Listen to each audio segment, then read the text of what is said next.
여기 정말 극단적인 갈림길에 선 회사가 하나 있습니다.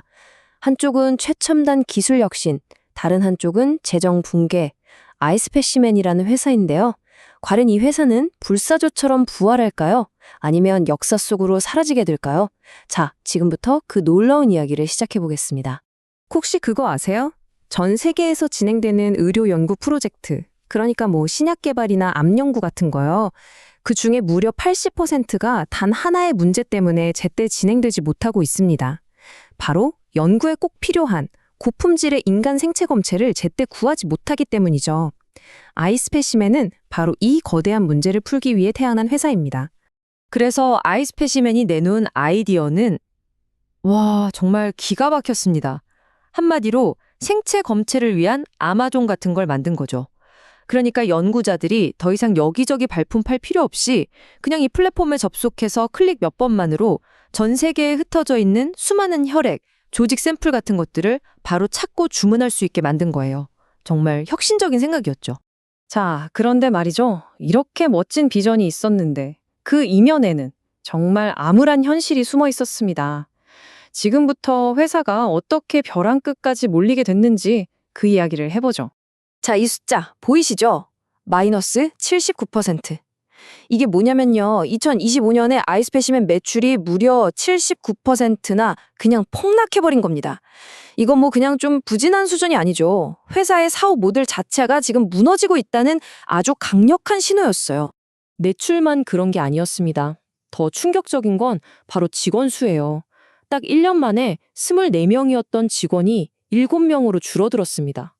회사가 살아남으려고 얼마나 필사적으로 허리띠를 졸라맸는지 정말 이 숫자 하나에 다 들어있는 거죠. 그리고 여기에 어떻게 보면 결정타가 날아옵니다. 바로 회계감사인의 경고였는데요.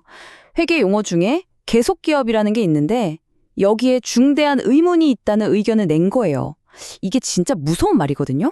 쉽게 말해서 이 회사 1년 안에 망할 수도 있습니다. 라고 공식적으로 도장을 찍어버린 거나 마찬가지입니다. 상황이 정말 최악이었던 거죠. 이 타임라인을 보시면 회사가 나스닥 상장을 지키려고 얼마나 발버둥 쳤는지 한눈에 보입니다. 2024년 9월에 주가를 어떻게든 끌어올려 보려고 주식 병합을 한번 시도했죠. 하지만 소용이 없었어요. 결국 2025년 11월에 주가가 1달러 위로 떨어지면서 나스닥에서 상장 폐지 경고를 받게 됩니다. 그래서 2026년 3월에 또다시 정말 마지막 수단으로 주식 병합을 또 합니다. 하지만 시간은 계속 흘러서 저 마감일 2026년 5월 18일이 코앞으로 다가오고 있었던 거죠. 자, 이렇게 완전히 코너에 몰린 상황에서 회사는 첫 번째 승부수를 던집니다. 그건 바로 회사 내부에서부터 시작된 아주 급진적인 기술 혁신이었습니다. 이게 바로 그 변화를 보여주는데요. 기존 플랫폼은 모든 게 다 쪼개져 있고 일일이 사람 손이 너무 많이 가고 복잡하게만 했어요. 이걸 과감하게 버리고 세일즈 스택이라는 완전히 새로운 플랫폼을 도입한 겁니다. 모든 걸 하나로 통합하고 자동화시켜서 앞으로 사업이 커져도 문제가 없게끔 완전히 뜯어 고친 거죠. 이 새로운 시스템의 심장이 뭐냐면 바로 AI 인벤토리 에이전트라는 겁니다. 예를 들어서 연구자가 그냥 말하듯이 50대 당뇨병 환자 남성의 혈액 샘플 좀 찾아줘 라고 입력하면 AI가 이걸 딱 알아듣고 핵심 단어들을 뽑아내요. 그리고는 전 세계에 있는 모든 재고를 싹 뒤져서 가장 적합한 샘플을 딱 찾아주는 거죠. 예전에는 전문가 여러 명이 달라붙어서 하던 일을 이제 AI 혼자서 그것도 훨씬 더 빨리 해치우는 겁니다. 대단하죠? 이 기술 혁신이 가져온 결과가 바로 이겁니다. 물류혁명이죠. 배송 모델을 완전히 뜯어 고쳤더니 운송 시간이 무려 70에서 85%나 빨라졌다는 거예요. 이게 왜 중요하냐면 신약 개발 같은 연구에서는 하루, 아니 1시간이 아쉽거든요. 그러니까 이렇게 빨라진 배송 속도는 엄청난 경쟁력이 되는 거죠.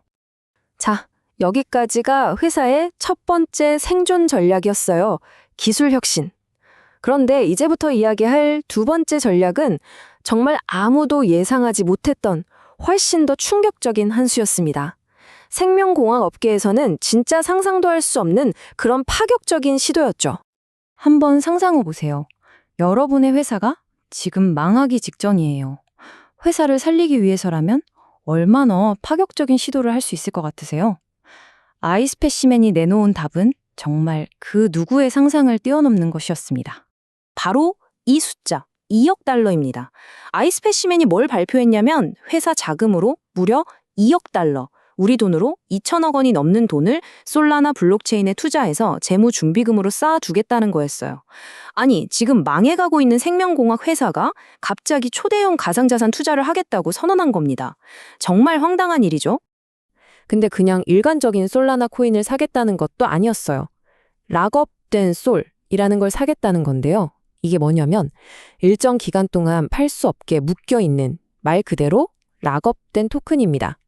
당장 팔 수 없다는 위험이 있는 대신에 현재 시장 가격보다 훨씬 싸게 살 수 있는 거죠. 한마디로 더 큰 위험을 지고 더 큰 수익을 노리는 아주 공격적인 전략인 셈입니다. 이 전략의 핵심을 간단하게 정리해보면 이렇습니다. 일단 솔라나와 락업된 솔을 사들여서 회사 자산을 다양하게 만들고 그 다음엔 이걸 스테이킹이라는 걸 해서 그냥 가지고만 있는 게 아니라 은행에 예금하면 이자가 붙는 것처럼 추가 수익까지 만들겠다는 거예요. 물론 여기에는 아주 커다란 함정이 하나 있습니다. 이 모든 계획을 실행할 돈을 앞으로 투자를 받아서 마련해야 한다는 거죠. 아직 돈이 있는 게 아니에요. 자, 그럼 이제 이 두 가지 이야기를 한번 합쳐서 생각해보죠. 한쪽에서는 AI 같은 첨단 기술로 회사 내부를 완전히 뜯어고치는 혁신이 일어나고 있고, 다른 한쪽에서는 회사의 운명을 걸고 엄청나게 위험한 가상자산에 도박을 하고 있습니다.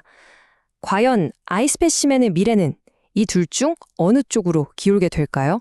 결국 논점은 딱 두 가지로 나뉩니다. 긍정론과 비관론, 즉 불사조 시나리오와 최종 실패 시나리오죠. 긍정적으로 보는 사람들은 AI 자동화랑 물류 혁신으로 이제 돈 벌기 시작할 거고, 여기에 솔라나 투자까지 대박이 나면 회사는 불사조처럼 다시 살아날 거다라고 믿는 겁니다. 반면에 비관론자들은 무슨 소리냐, 핵심 사업은 이미 회복 불가능할 정도로 망가졌고 저 가상자산 투자는 그냥 마지막 발악일 뿐이다 라고 보는 거죠. 결국 이런 논쟁에서 가장 중요한 건 뭐니 해도 숫자죠. 이 표를 한번 보세요. 2026년 4월 기준인데 회사의 시가총액이 약 346만 달러. 정말 작죠? 1년 매출은 193만 달러인데 손실은 그보다 훨씬 큰 725만 달러입니다. 버는 돈보다 까먹는 돈이 몇 배는 더 많다는 얘기예요. 주가는 한때 10센트까지 폭락했었고요. 비관론이 힘을 얻는 건 바로 이런 냉혹한 숫자들 때문입니다. 그래서 우리는 마지막으로 이 질문을 던질 수밖에 없습니다. 아이스패싱에는 과연 생명공학과 AI, 그리고 가상자산이라는 아무도 가보지 않은 길을 개척하는 선구자일까요? 아니면 태양을 향해 날아오르다 결국 추락하고 마는 또 하나의 경고성 이야기가 될까요? 이 믿기지 않는 이야기의 마지막 장은 아직 쓰여지지 않았습니다.